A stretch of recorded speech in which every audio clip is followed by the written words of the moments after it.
Hi mga kakabsat, it's been a while. I know. Buhay pa po ako, buhay pa po kami, don't worry. Look at that. Ito po ang Lake Superior. Yan o, di ba? Kung makikita nyo. Anong tawag dito? The dock. Frozen Pusia. Ang ganda. Right? And that's the Sleeping Giant. So, during summertime, dito nagdadock yung mga yate. And it's now frozen. But it's sunny. Sunny day po ngayon. Although it's negative 11 to 14 degrees. Oh, tingnan nyo naman. Ano lang, naka-polo shirt.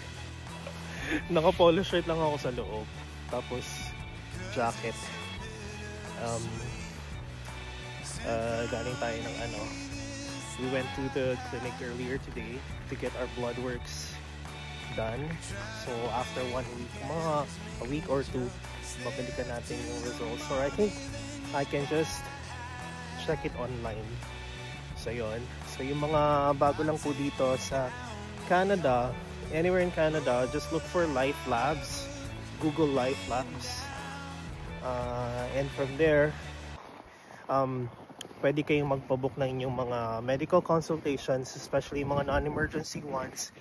And especially yung mga walang family doctor pa. Alam nyo naman dito sa Canada, di ba? Pag mga bagong salta, napakahirap pong kumuha ng family doctor.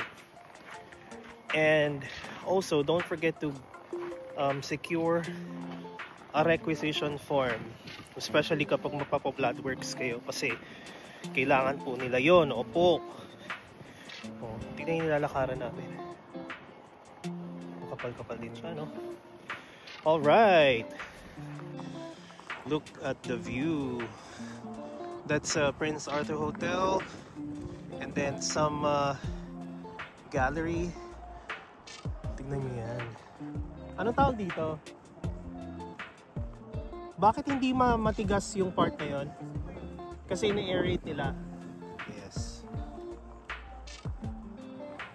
And dito po sa Thunder Bay, meron din pong Delta Hotel by Marriott.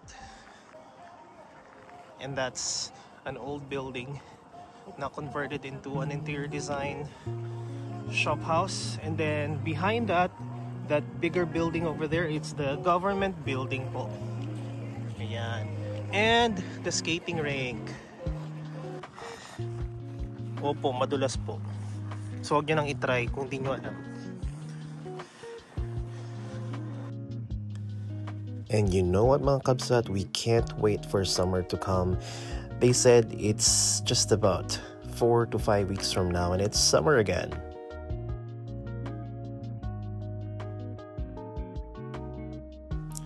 So yun na nga, let's all look forward to spring. Thanks for tuning in. Until the next one mga kabsat, agyaman tayo amin. Have a good day. Bye.